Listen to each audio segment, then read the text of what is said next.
बिस्मिल्लाहिर्रहमानिर्रहीम। Hi guys, this is Ahmed and welcome to my YouTube forex money channel. उम्मीद करता हूँ आप सब खैरियत से होंगे और ये भी उम्मीद करता हूँ कि आप लोग गोल्ड की वीडियो को भी बहुत शिद्दत से इंतजार कर रहे होंगे। अभी की वीडियो में हम एनालाइज करने जा रहे हैं जी गोल्ड को। जैसा कि आप सब ने देखा कि मेरे सामने गोल्ड 1 आवर चार्ट ओपन है और कल हमें गोल्ड में एक बेसिकली विक की कंडीशन में कह लें, एक वोलेटिलिटी की कंडीशन में कह लें, हमें एक मूवमेंट जो है वो देखने को मिली और हम एक्सपेक्ट भी कर रहे थे। लेकिन उससे पहले पहले हमने जो स्कैल्पिंग का प्रॉफिट था अल्हम्दुलिल्लाह वो बुक कर लिया और उसके बाद जो स्ट्रक्चर था हमारा वो भी वेल परफॉर्म रहा। अब बात करने का यहाँ पर्पस ये होता है, जब मैं आप लोगों को ये चीज़ कह देता हूँ कि लेट्स सपोज कि आप यूँ कंसीडर कर लें हमारे पास जो 1680 का लेवल है वो रिमेन इंपॉर्टेंट है और मार्केट किसी भी टाइम एक वीक की कंडीशन में इस एरिया को टच भी कर सकती है या टेस्ट भी कर सकती है। अब ये बात आप लोगों को बताने का पर्पस क्या होता है? ये बात आप लोगों को बताने का पर्पस ये होता है कि आप लोग इस चीज़ के लिए अलर्ट रहें।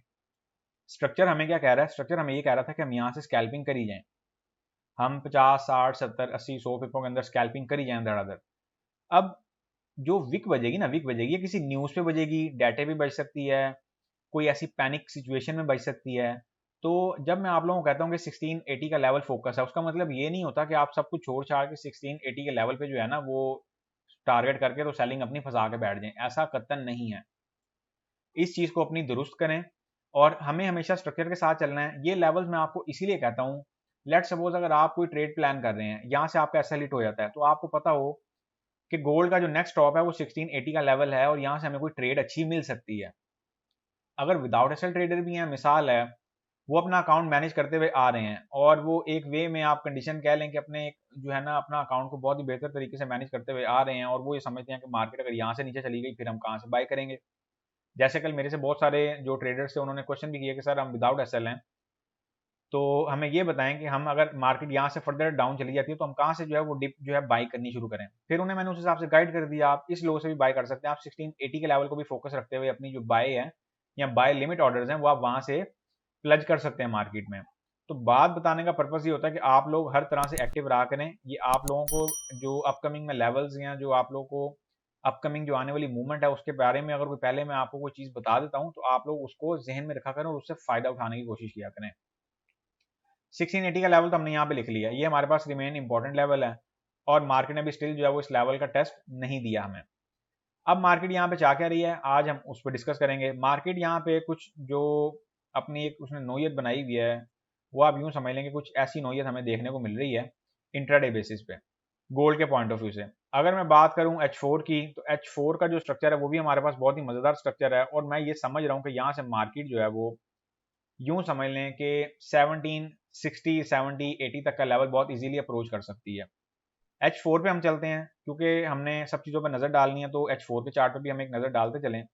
H4 का सिनेरियो हमें कुछ ये बता रहा है और इसके साथ साथ अब H4 पे बहुत ही मज़ेदार किस्म की डाइवर्जेंस भी बन रही है। अब आप यूं समझ लें कि हमारी जो स्ट्रेटेजी है उसमें सोने पे सुहागा हो सकती है, ये चीज़ पॉसिबल जो है, इसमें पॉसिबिलिटी इस चीज़ की आ सकती है। लेकिन जी ये डाइवर्जेंस स्ट्रेटेजी भी हमें यहाँ पे देखने को मिल रही है। जो डाइवर्जेंस पे ट्रेड करते हैं ये उनके लिए है और वो इसको अपने हिसाब से भी मैनेज कर सकते हैं। बात करने का बड़ा सिंपल सा पर्पस ये है कि आप इसको डाइवर्जेंस भी कंसीडर कर लें। ओवरऑल जो इम्पैक्ट है मार्केट का वो तो चल ही रहा है, उसको तो हम कतन जो है आप कह लेंगे चेंज कर नहीं सकते। मार्केट ने कब कहाँ पे क्या मूवमेंट देनी है इसका किसी को भी कंफर्म नहीं होता। आप एक एज्यूमिंग लेते हैं और उसके अकॉर्डिंग फिर अपना जो ट्रेड सेटअप है उसको प्लान करते हैं। मैं इंट्राडे बेसिस पे अगर बात करूं गोल्ड की तो मैं गोल्ड की अगर आपको बहुत एक आसान कंडीशन बताऊं तो मैं आपको एडवाइस करूंगा कि गोल्ड को जो है ना वो बाय ही प्लान करें। हमारे पास कुछ ऐसा स्ट्रक्चर भी बना हुआ है। बेसिकली जब ऐसी पैनिक सिचुएशंस आती हैं मार्केट में तो ये मल्टीपल स्ट्रक्चर्स लेके आती हैं और एक चैनल हमारा ऑलरेडी कल बना हुआ था जो मैंने आप लोगों को दिखाया भी था, फिर उसका हमारा ब्रेकआउट हो गया और ब्रेकआउट हुआ।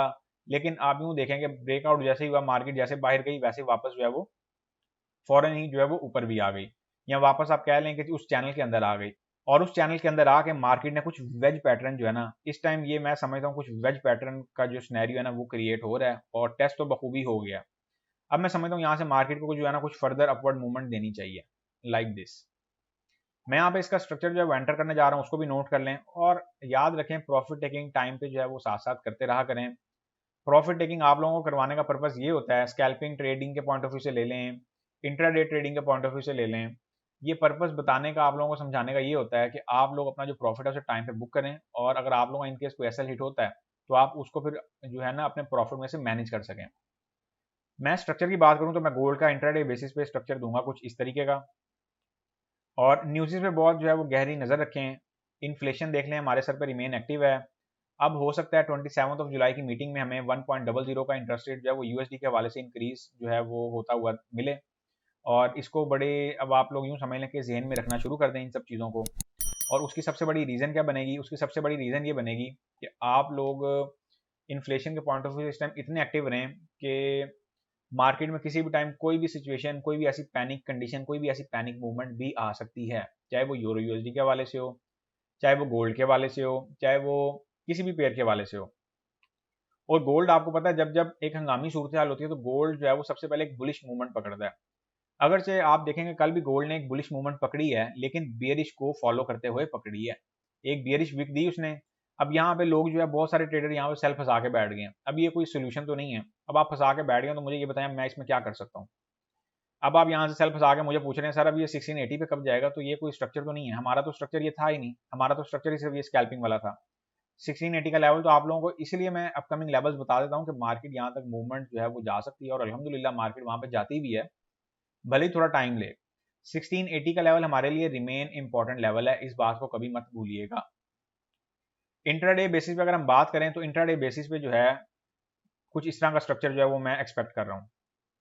और विदाउट एसएल इसमें कतन एंटर ना होइएगा। विदाउट एसएल वालों के लिए ये ट्रेड नहीं है, ये सिर्फ और सिर्फ विद एसएल वालों के लिए ट्रेड है। विदाउट एसएल वालों ने अगर ट्रेड करनी है तो वो प्रीमियम चैनल ज्वाइन करें और वहां पे आके जो है वो अपनी एक ट्रेडिंग एक्टिविटी जो है एक प्रॉपर वे में स्टार्ट करें। आज भी अल्हम्दुलिल्लाह हमने वहां पे एक ट्रेड में 11 पिप्स जो है अर्ली मॉर्निंग प्रॉफिट बुक कर लिया। अभी 2 ट्रेड्स हमारी चल रही हैं, लेट्स सी। सो बात करने का पर्पस ये है कि आप लोग कोई भी ट्रेड लें, आपको उसका एंटर और एग्जिट जो है वो पता होना चाहिए कि आपने इस टाइम पे इस ट्रेड से निकल जाना है। Profit and loss is a part of business, is a part of trading. Profit and loss को अगर हर जगह पे आप लोग रख के चलेंगे जेन में तो बहुत आगे रहेंगे, अगर खाली प्रॉफिट को रख के चलेंगे तो बहुत पीछे रह जाएंगे। मैं यहाँ पे इसकी डिटेल्स एंटर करने जा रहा हूँ, इनको नोट कर लें। हम गोल्ड इंट्राडे बेसिस पे करने की सोच रहे हैं जी बाय। अब ये इंट्राडे बेसिस पे आपको लॉन्गर टर्म ट्रेड भी लेके चल सकते हैं और स्कैल्पिंग की ट्रेड भी लेके चल सकते हैं। तो कीप इन माइंड कि आप लोगों ने अपना स्ट्रक्चर उसके अकॉर्डिंग फॉलो करना है। 1722 से लेके 1724 के लेवल से आप बाय जो है गोल्ड में प्लान कर सकते हैं इंटरडे बेसिस पे। TP1 की अगर मैं बात करता हूँ तो TP1 हम इसमें रखेंगे जी 1728 का लेवल। TP2 की अगर हम बात करते हैं तो TP2 हम इसमें रखेंगे 1738 का लेवल। और TP3 की अगर हम इसमें बात करते हैं तो TP3 जो है हम इसमें रखेंगे 1746 का लेवल। और SL की अगर हम बात करते हैं तो SL हम इसमें रखेंगे 1710 का लेवल। 100 से 120 पिप जो है वो इस ट्रेड का एसएल आ रहा है, और बाकी की जो भी इसकी आप यूँ समझ लें कि मैनेजमेंट है उसको आप इसके अकॉर्डिंग जो है वो प्लान करें। कहीं पे भी जो है वो मिस मैनेजमेंट करने की ज़रूरत नहीं है। उसकी सबसे बड़ी वजह ये होगी अगर आप लोग मिस मैनेजमेंट करेंगे तो आपका जहाँ स्ट्रक्चर हल्का सा भी ख़राब हुआ ना, हल्का सा भी, वो आपकी ऑटोमेटिकली जो पूरी ट्रेड्स हैं उनको एक लाइन में ला के खड़ा कर देगा। ये मैंने यहाँ पे इसकी डिटेल्स एंटर कर दी हैं, इनको नोट कर लें। और इसमें आप स्कैल्पिंग भी कर सकते हैं, ये ज़रूरी नहीं है कि आप TP1 TP2 या TP3 तक ही वेट करके बैठे रहें। और ये मैंने एरिया जो है कुछ एडिशन पिप्स का छोड़ा है, इसको आप जो है अपने हिसाब से मैनेज कर सकते हैं। TP3 मैंने 1746 का लेवल रखा है, ये एडिशन पिप्स हैं, अपने हिसाब से आप मैनेज कर सकते हैं। और अगर यहाँ पे डाइवर्जेंस ऐसे ही मैनेज होती रही तो हो सकता है हमें 1780 का लेवल जो है गोल्ड पे बहुत जल्दी देखने को मिले। इस टाइम जो हमारी गेम आगे खड़ी हो गई है वो 1780 का लेवल अपसाइड पर टारगेट है, इन लेवल्स को नोट कर लें। और 1680 का लेवल डाउन साइड का लेवल है। इस टाइम हमारी जो रेंज है वो ओवरऑल ये चल रही है, और इसी रेंज के अंदर जो अभी गोल्ड प्ले करेगा। और जब तक हमें कोई फर्दर कंफर्मेशन नहीं मिल जाती, जैसे अब अपकमिंग FOMC है, FOMC में इंटरेस्ट रेट बढ़ेगा, उसके बाद मार्केट में डेफिनेटली कुछ ना कुछ ऐसी मूवमेंट आएगी जो फर्दर ट्रेंड खोलेगी। तो तब तक मैं यही एक्सपेक्ट कर रहा हूँ कि मार्केट जो है वो साइडवे में ही चलेंगी। और 27 जुलाई को अपकमिंग FOMC है, समझ लें वो भी FOMC आई खड़ी है। लिहाजा बात करने का यहाँ पर्पज़ यह है कि अपने आप को मेंटली प्रिपेयर रखें और हर एंगल से रखें, हर कंडीशन के पॉइंट ऑफ व्यू से रखें। अब हम मिलेंगे नेक्स्ट वीडियो में, तब तक के लिए अपना ख्याल रखें, दुआओं में याद रखें। मुझे दें इजाज़त, अल्लाह हाफिज़।